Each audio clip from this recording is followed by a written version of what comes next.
Hi மக்களே, இனிய தந்தையர் தின நல்வாழ்த்துக்கள். இந்த வீடியோவை பார்க்குற ஒவ்வொரு அப்பாமார்களுக்கும் என்னுடைய தந்தையர் தின நல்வாழ்த்துக்கள். அவங்கள வந்து he is a behind the scene hero அப்படின்னு சொல்லுவாங்க. ஏன்னா அவருடைய எஃபர்ட்ஸாக இருக்கட்டும், அவருடைய அன்பாக இருக்கட்டும், இது எல்லாமே வந்து அன்ஸ்போக்கன் அண்ட் அன்அப்ரிஷியேட்டபிளாக இருக்கும். ஏன்னா மெனி ஆஃப் த டைம்ஸ் நம்ம என்ன பண்ணுவோம் அப்படின்னா, நம்ம அம்மாவோட அன்பை பற்றி இந்த உலகம் வந்து நிறைய புகழ்ந்து புகழ்ந்து பேசும். ஆனால் ஒரு தகப்பன் எவ்வளோ அன்புள்ளவர். ஏன்னா அம்மான்றவங்க வந்து நம்ம 10 மாதம் சுமந்து பெற்றிருக்கிறாங்க அப்படின்றதுனால நம்ம நிறைய கிரெடென்ஸ் வந்து அம்மாங்களுக்கு கொடுப்போம். ஆனால் அப்பாக்கள் அப்படின்றவங்கள வந்து நம்ம ஜஸ்ட் வந்து ஒரு ஒரு செகண்ட் ப்ரையாரிட்டியில தான் பார்ப்போம். ஆனால் நிச்சயமாக வந்து ஃபாதருடைய அன்பு வந்து அந்த ஃபாதர் வந்து எப்படி ஒரு தாய் வந்து வயிற்றுல தன்னுடைய பிள்ளையை சுமக்கிறாளோ அதே போல அப்பாமார்கள் வந்து தங்களுடைய இருதயத்தில் அந்த பிள்ளையை சுமக்கிறாங்க. அந்த பிள்ளைக்கு என்ன தேவை, ஒரு ப்ரொவைடிங்காக இருக்கட்டும், ப்ரொடெக்ஷனாக இருக்கட்டும், இப்படி எல்லா தேவைகளையும் வந்து அந்த தகப்பன் தான் வந்து சந்திக்கிறவங்களா இருக்கிறாங்க. ஸோ அதே மாதிரி தான் ஆண்டவராக இயேசு கிறிஸ்துவுமே நமக்கு தகப்பனா இருக்கிறாரு. அதனால தான் நம்ம அப்படி என்னன்னு சொல்றோம், ஏசப்பா அப்படின்னு வாய் நிறைய சொல்றோம். ஏன் அப்படின்னா அவர் நமக்கு ப்ரொவைடரா இருக்கிறாரு, ப்ரொடெக்டரா இருக்கிறாரு, அவர் நமக்கு எல்லாமாவே இருக்கிறாருங்க. ஸோ இன்னைக்கு ஆண்டவராக இயேசு கிறிஸ்து எப்படி ஒரு நல்ல தகப்பனா நமக்கு இருக்கிறாருன்றதை கொஞ்சம் நேரம் தியானிக்கலாமா? உபாகமம் 1ஆம் அதிகாரம் 31வது வசனத்தை வாசிக்கலாம். ஒரு மனிதன் தன் பிள்ளையை சுமந்து கொண்டு போவது போல நீங்கள் இவ்விடத்திற்கு வருகிற வரைக்கும் நடந்து வந்த வழிகள் எல்லாவற்றிலும் உங்கள் தேவனாகிய கர்த்தர் உங்களை சுமந்து கொண்டு வந்ததை கண்டீர்களே. அப்போ ஆண்டவர் நம்மள ஒரு தகப்பனை போல சுமந்து வருகிறவரா இருக்கிறாரு. ஒரு தகப்பன் எப்பவுமே வந்து கொஞ்சம் கடினமான பாதைகளா இருக்கலாம், இல்ல ரொம்ப தூரமா நடக்க வேண்டிய பாதைகளா இருக்கலாம். அப்படிப்பட்ட பாதைகள் எல்லாத்துலயும் என்ன பண்ணுவாரு அப்படின்னா, அந்த பிள்ளைய வந்து அப்படியே கையில தூக்கி தோல்ல சுமந்துட்டே போவாரு. ஏன்னா என் கால் வலிச்சாலும் பரவாயில்லப்பா, என் பிள்ளைக்கு கால் வலிக்க கூடாது அப்படின்னு. சோ நம்ம ஆண்டவரும் அப்படிப்பட்ட ஒரு நல்ல தகப்பனா இருக்காரு. ஏன்னா சில பாதைகளை நம்ம தனியா வந்து நடந்து போக முடியாது. அப்படிப்பட்ட பாதைகளை நம்மளை சுமந்து வருகிற தகப்பனா அவர் இருக்கிறாரு. 2வது காரியம் என்ன அப்படின்னா, ஒரு நல்ல தகப்பன் தன்னுடைய பிள்ளை தாப்பட்ட கஷ்டத்தை என்னைக்குமே படக்கூடாது, தன்னை விட எப்பவுமே ஒரு உயர்ந்த ஸ்தானத்துல தான் இருக்கணும், தன்னை விட லைஃப்ல டெவலப் ஆகணும் அப்படின்னு நினைக்கிறவங்க தாங்க ஒரு நல்ல தகப்பனா இருக்க முடியும். ஏன்னா தகப்பன் இடத்துல வந்து பாத்தீங்கன்னா ஒரு ஈகோவே இருக்காது. என்னை விட என் பையன் சாதிச்சிடக்கூடாது, பொண்ணு சாதிச்சிடக்கூடாதுன்னு தகப்பன் நினைக்கவே மாட்டாங்க இல்லையா? அப்போ அதே போலதான் நம்ம ஆண்டவரும் இருக்கிறாரு. ஏன் அப்படின்னா அவரு சிலுவையில நமக்காக எல்லா பாடுகள், எல்லா சகல அடிகள், சகல வேதனைகளும் அவர் சுமந்து நமக்கு ஒரு நிம்மதியான ஒரு விடுதலையான வாழ்க்கையை கொடுத்திருக்கான்னு கூப்பிடுற புத்திர சிவகாரத்தின் ஆவியுடையவர்களாய் நம்மளை மாற்றி இருக்கிறாரு.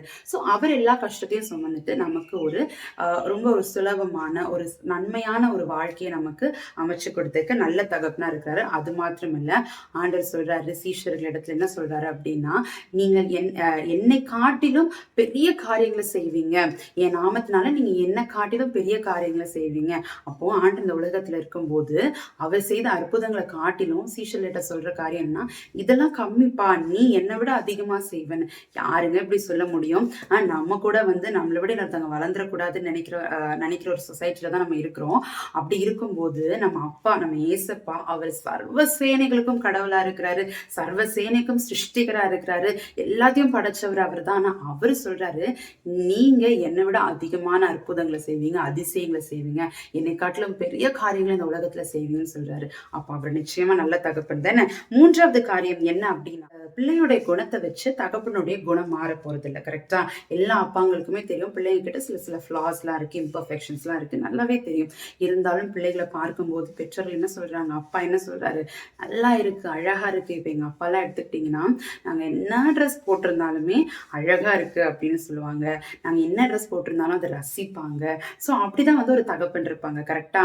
அது மொக்கையாவே இருந்தாலும், நாங்க வந்து அவ்வளோ நல்லா இல்லைனாலும் எங்களை ரசிக்கிறது எங்க அப்பா வந்து ரசிப்பாங்க. கரெக்டா? அதே போலதான் நம்ம ஆண்டவரும் கூட. அவர் வந்து நம்ம என்ன நம்ம கிட்ட எவ்வளவு குறைகள் இருந்தாலும் அவர் நம்மளை பார்க்கும்போது அவர் கண்ணுக்கு எந்த குறையுமே தெரியாத வசனம் சொல்லுகிறது, இஸ்ரவேலிடத்தில் எனக்கு எந்த குறையுமே தெரியல அப்படின்னு ஆண்டவர் சொல்றதை நம்ம பார்க்கிறோம்.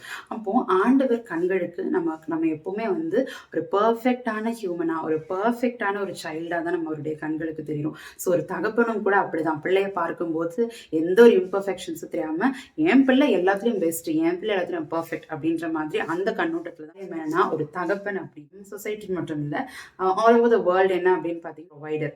என்னதான் அம்மா ஒர்க் பண்ணாலும் அப்பா தன்னுடைய நேரம், தன்னுடைய பெலன் எல்லாத்தையும் வந்து சாக்ரிஃபைஸ் பண்ணி என்ன பண்றாங்க, நமக்கு வந்து உழைச்சி கொடுக்குறாங்க நம்ம நல்லா இருக்கணும் அப்படின்றதுக்காக. ஸோ அப்பானாலே ப்ரொவைடர் தான். ஸோ நம்ம ஆண்டருடைய பேர் என்ன தெரியுமா, எகோவா ஈரே. அப்படின்னா என்னன்னா, கர்த்தருடைய பர்வதத்தில் எல்லாம் பார்த்து கொள்ளப்படும். நம்முடைய தேவைகள் வருகிறதுக்கு முன்பதாகவே அதை அறிந்து அதை செயல்படுத்துகிற தேவன். இன்னைக்கு நிறைய தகப்பன்மார்கள் கூட இந்த ப்ரொவைடிங் அப்படின்றத சரியா பண்ண முடியாத ஒரு சூழ்நிலையில இருக்கலாம். ஆனாலும் அவங்க வந்து அவங்கள நீங்க ஒருவேளை உங்க தகப்பன் கூட வந்து எங்க அப்பாலாம் எங்களை பார்த்துக்கலக்கா, எங்களை வந்து எங்களுக்கு எங்க அப்பாலாம் ப்ரொவைட் பண்ணல, எங்க அம்மா சிங்கிள் மதர் தான், இல்லை எங்க அப்பா வந்து பொறுப்பு இல்லாம இருக்கிறாங்க, குடி போதைக்கு அடிமையா இருக்காங்க அப்படின்னு சொல்றீங்கன்னா, உங்க அப்பா வந்து ஒரு நல்ல ப்ரொவைடரா இல்லைன்னா கூட உங்களுக்கு ஆண்டவராகிய இயேசு கிறிஸ்து ஒரு நல்ல ப்ரொவைடரா இருக்கிறாரு. உங்கள் தேவைகள் எழும்புவதற்கு முன்பதாகவே அதை சந்திக்க அவர் வல்லவரா இருக்கிறார். அப்படிப்பட்ட யெகோவா ஈரே உங்களுக்கு துணையாளராக இருக்கிறார். So last but not least என்ன அப்படின்னா, நம்ம ஆண்டவராகிய இயேசு கிறிஸ்து எப்பவுமே ஒரு அப்பா என்ன பண்ணுவாங்க அப்படின்னா, தனக்கு இருக்குதோ இல்லையோ, தனக்கு வந்து தான் ஆசைப்பட்டது, தன்னுடைய விருப்புகள் இது எல்லாவற்றையும் தாண்டி பிள்ளை நல்லா இருக்கணும்ப்பா, பிள்ளை வந்து எப்பவுமே வந்து ஹாப்பியா இருக்கணும் அப்படின்னு நினைப்பாங்க. அதே போலதான் ஆண்டவராகிய இயேசு கிறிஸ்துவும். அவர் வந்து இந்த உலகத்துல இருக்கும்போது பாத்தீங்கன்னா, அவர் நன்மை செய்கிறவராய் சுற்றி திரிந்தார். தட் மீன்ஸ் அவர் மற்றவங்களுக்கு கொடுக்கிறவராகவே தோன்றுவதற்கு முன்பதாகவே அவர் வந்து நம்ம மேல அன்பு கூர்ந்தபடியால் அப்படின்னு வசனம் சொல்லுது. அப்போ இந்த உலகம் தோன்றுவதற்கு முன்னம், தாயின் கருவில் உருவாகுவதற்கு முன்பாகவே, ஒரு மனுஷனா ஒரு கருவா உருவாகிறதுக்கு முன்பாகவே அவர் நம்ம மேல அன்பு செலுத்த ஆரம்பிச்சிட்டாரு. அவருடைய எல்லா விருப்புகள் அவர் இந்த உலகத்துல இருக்கும்போது, பிதாவின் சித்தத்திற்கு என்று நீங்களும் நானும் ரட்சிக்கப்படணும், நீங்களும் நானும் நரகத்துக்கு போகக்கூடாது, பரலோக ராஜ்யத்தை சுதந்திரிக்கணும் அப்படின்றதுக்காக அவருடைய சுய விருப்புகள் இது எல்லாத்தையும் சாக்ரிஃபைஸ் பண்ணிட்டு அவர் என்ன பண்ணாருன்னா, தன்னுடைய ஜீவனை சிலுவையில ஊற்றினாரு. ஸோ அதே போலதான் ஒரு நல்ல தகப்பன் என்னதான் பண்றாங்க, தன்னுடைய உடல் உழைப்பு, வேர்வை எல்லாவற்றையும் அந்த குடும்பத்துக்காக, எஸ்பெஷலி அவங்களுடைய பிள்ளைகளுக்கு செய்யணும்னா, தகப்பன்மார்களுக்கு வந்து அது எவ்வளோ கஷ்டமான வேலையா இருந்தாலும் சரி, அவங்களுக்கு வந்து எப்படி இருக்கும்னா ரொம்ப லெகுவா இருக்குது இல்ல, எவ்வளோ கஷ்டங்கள். இப்போ எங்க அப்பாலாம் எடுத்துக்கிட்டிங்கன்னா, அவங்க வந்து அவங்களுக்குன்னு ஆசைப்பட்டு எங்க அப்பா வந்து எதுவுமே வந்து நாங்க இப்போ ஒரு ஹோட்டல் போறோம் அப்படின்னா நாங்க வந்து ஏதாவது டிஃப்ரெண்டா வெரைட்டிஸா ஆர்டர் பண்ணி சாப்பிடுவோம். பட் அன்றைக்கா இருந்தாலும் சரி, இன்னைக்கா இருந்தாலும் சரி, எங்க அப்பா வந்து இஸ் ஆல்வேஸ் சாக்ரிஃபைசிங். அவங்களுக்குன்னு பிடிச்சி எனக்கு இதுதான் வேணும் அதுதான் வேணும்னு எங்க அப்பா எனக்குமே டிமாண்ட் பண்ணி நான் பார்த்ததே கிடையாது. ஸோ அதுக்கு காரணம் என்னன்னா, அவ்வளோ சாக்ரிஃபைசிங். என் பிள்ளைங்க நல்லா சாப்பிட்டா போதும், அவங்களுக்கு எல்லாம் இருந்தா போதும்.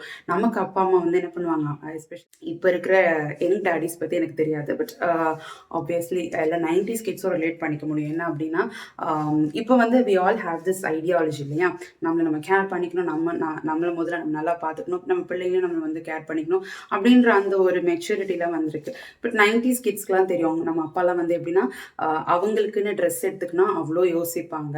நமக்கு எடுத்துக்கிறதுக்கு நமக்கு ஒரு 4-5 ட்ரெஸ் எடுத்து தர இடத்துல அவங்களுக்கு வந்து அந்த ஒரு ட்ரெஸ் எடுத்துக்கிறதுக்கு ரொம்ப யோசிக்கும். அதே அன்பு தான் ஏசப்பாக்கும். அவரும் நம்மளை அப்படிதான் அன்பு செலுத்துறாரு. அவர் எல்லா கஷ்டத்தையும் எடுத்துக்கிட்டாரு. நான் கஷ்டப்பட்டு I can sacrifice my self, but உனக்கு எல்லாத்தையும் நான் பெஸ்டா தரேன் அப்படின்ற மாதிரி ஒரு நல்ல தகப்பன் நமக்கு இருக்கிறாரு. ஸோ நம்ம வாழ்க்கையில கூட ஆண்டவராகிய இயேசு கிறிஸ்துவை வந்து கடவுளா தெய்வமா நம்ம பார்க்கறது மிக மிக முக்கியம். ஏன்னா அவர் he's a God, he's our God, he's God of the world. அதுலலாம் எந்த டவுட்டுமே கிடையாது. ஆனா அதை காட்டிலும் அவர் என் அப்பா, ஹீஸ் மை அப்பா அப்படின்றது. ஏன்னா நான் எப்பவுமே ஏசப்பான்னு தான் நான் சொல்லுவேன். ஏசு கிறிஸ்து இதெல்லாம் வந்து அவ்வளவா நான் ஆஃப்டன் யூஸ் பண்ண மாட்டேன். Often I call him only by this ஏசுப்பான்னு மட்டும்தான் சொல்லுவேன். ஏன்னா ஏசு எனக்கு அப்பா. அதே மாதிரி தான் அவர் எனக்கு மட்டும் இல்லை, இந்த வீடியோ பார்க்குறவங்க எல்லாருக்கும் அவர் அப்பாவா இருக்கிறாரு. எஸ்பெஷலி இந்த வீடியோவை இந்த நாளில், இந்த ஃபாதர்ஸ் டேல எல்லாரும் விஷ் பண்ணுறாங்கக்கா, அவங்களுக்குலாம் அப்பா இதில் இல்லை, நான் வந்து அப்பா தகப்பனற்றவளா இருக்கிறேன் அப்படின்னு சொல்லி நீங்கள் கவலையோடு இருக்கிறீங்கன்னா, இந்த உலகத்தின் தகப்பன்மார்களை காட்டிலும், தாய் மறந்தாலும் தந்தை மறந்தாலும் நம்ம மறவாத ஒரு அப்பா உங்களுக்கு இருக்கிறாரு. He's always. இல்லை உங்க மாமியோட வயிற்றுல இருக்கும்போது தான் உங்க அப்பாவுக்கு தெரியும்ல, உங்களை வந்து தெரியும். ஆனா நீங்க எப்படி இருப்பீங்க, உங்க லைஃப் எப்படி இருக்கும், உங்க கண் எப்படி இருக்கும், மூக்கு எப்படி இருக்கு, இது எல்லாமே நீங்க கருவா உருவாக்குறதுக்கு முன்னாடி ஏசப்பாக்கு தெரியும். ஸோ அந்த அப்பா அவங்க கூட இருக்கிறாங்க. அண்ட் எஸ்பெஷலி நிறைய பிள்ளைங்க வந்து ஒருவேளை உங்களுடைய அப்பா வந்து ஒரு பொறுப்பற்ற ஒரு தகப்பனா இருக்கலாம். இருக்கலாம், ஒரு குடிகாரராய், இல்லை வந்து ஒரு அப்யூசரா, உங்கள் அப்பானாலே உங்களுக்கு ஒரு பயம் அப்படின்ற மாதிரி இருக்குன்னா, ப்ளீஸ் நீங்கள் உங்கள் அப்பாவை வச்சு என் அப்பா ஏசப்பா வந்து கம்பேர் பண்ணாதீங்க. நம்ம அப்பா ஏசப்பா எல்லா அப்பாங்களை காட்டிலும் பெஸ்ட் அப்பா அவர் தான். அவருடைய அன்புகுமாரன் ஸ்டோரி நம்ம எல்லாருக்குமே தெரியும். அந்த மகன் வந்து எல்லாவற்றையும் வேசிகளிடத்துல விற்று அப்பா கிட்ட ஓடி வந்த உடனே அப்பா வந்து அவனை வந்து அள்ளி அணைச்சு முத்தம் கொடுத்து அவனுக்கு வந்து கைகளுக்கு மோதிரம், கால்களுக்கு பாதரட்சை, நல்ல உயர்ந்த வஸ்திரங்களை தான் ஆண்டவர் கொடுத்தாரு. அந்த தகப்பன் வந்து கொடுத்தாரு.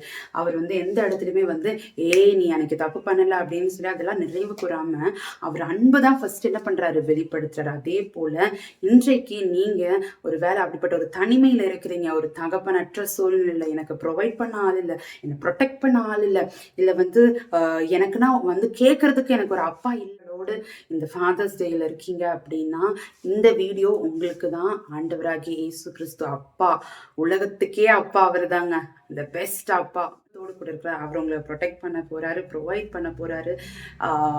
உங்களுக்காகவே அவர் வந்து வெயிட் பண்ணிட்டு இருக்காரு.